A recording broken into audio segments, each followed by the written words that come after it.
মুক্তিযুদ্ধে গিয়েছিলাম কেন, আমার খাদিম আমাদের একই ঘরে একই বাড়িতে খুলনায় পাখানাকার বাহিনী তাদেরকে ধরে নিয়ে গেল এবং তাদের ঘরেও আমি পাইনি। যাই হোক, মুক্তিযুদ্ধের পরে অনেক খুঁজেছি, তারপরে জানার পথে তারা পালিয়ে গেছে, তাদের খবর পাইনি। সেই মুক্তিযোদ্ধা আমি বুঝি কত রক্ত দিতে পেরেছি। আইন কাছে বরফকাঠি বাকরগঞ্জে একটি গ্রাম আছে, আমাদের মঞ্জু ভাইয়ের আত্মীয়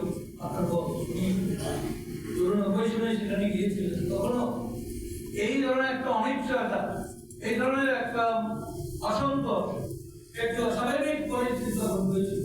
তিনি সেদিনও প্রতিবাদ করতে আমাদের তিনি মধু সাহেব, কাজী জাফর সাহেব দিয়েছিলেন আমাদের।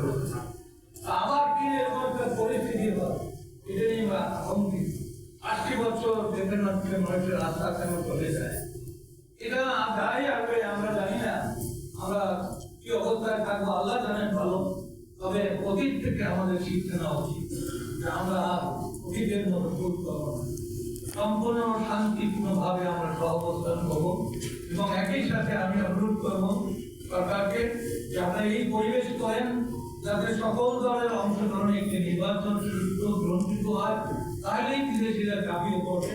এটা একটি ভারতের দক্ষিণ পূর্ব এশিয়ায় এই দেশের যে অগ্রগতি হচ্ছিল, এখানে মঞ্জু ভাই আছেন, আমাদের সাবেক চেয়ারম্যান সাহেবের সাথে রানিং ভাই ফরেন মিনিস্টার ছিল, আমাদের যে উন্নয়ন ছিল, আমাদের যে মানুষের জন্য কল্যাণ ছিল, সেবা ছিল, উপজেলা পদ্ধতি চালু করেছে, যোগাযোগ ব্যবস্থা ছিল, ব্রিজ কারবার, গ্রাম পর্যায়ে মানুষ যেতে পারত না, আমরা নৌকায় গিয়েছি। 79 যখন রেজিস্ট্রেশন করি শুধু বাকরগঞ্জ ঠিক পর্যায়ে আমরা দু একটা গাড়িতে এখানে সেটা যেতে পারতাম।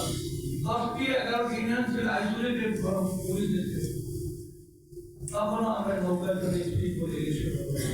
কিন্তু এই নদীগুলোকে ব্রিজ দেওয়া হয়েছে, রাস্তা দেওয়া হয়েছে, কারবার করেছে গ্রামে, ফলে এখন যে কোনো গ্রামে যে কোনো বাংলাদেশের চিত্র পরিবর্তন করে গেছে হোসেন মোহাম্মদ তার উন্নয়নকে দিয়ে দিন সালিশি করে অনেক ইতিহাস, অনেক সংস্কার করা, এই পথ ধরে আওয়ামী লীগ অনেক উন্নয়নমূলক কাজ, কিন্তু হিংসা, বিদ্বেষ, জিজ্ঞাসা সব ধ্বংস করে দেয়। আজকে আমি অনুরোধ করবো যারা আসবেন তারা যেন দেশবাসীকে একটা স্থিতিশীল সরকার উপহার দেন। এটাই আমার আবেদন। আমরা যতটুকু পেরেছি আমরা চেষ্টা করছি, আমাদের চেষ্টায় কোনো ত্রুটি হয়। আল্লাহর অসীম রহমতে আপনাদের দোয়ায় আমাদের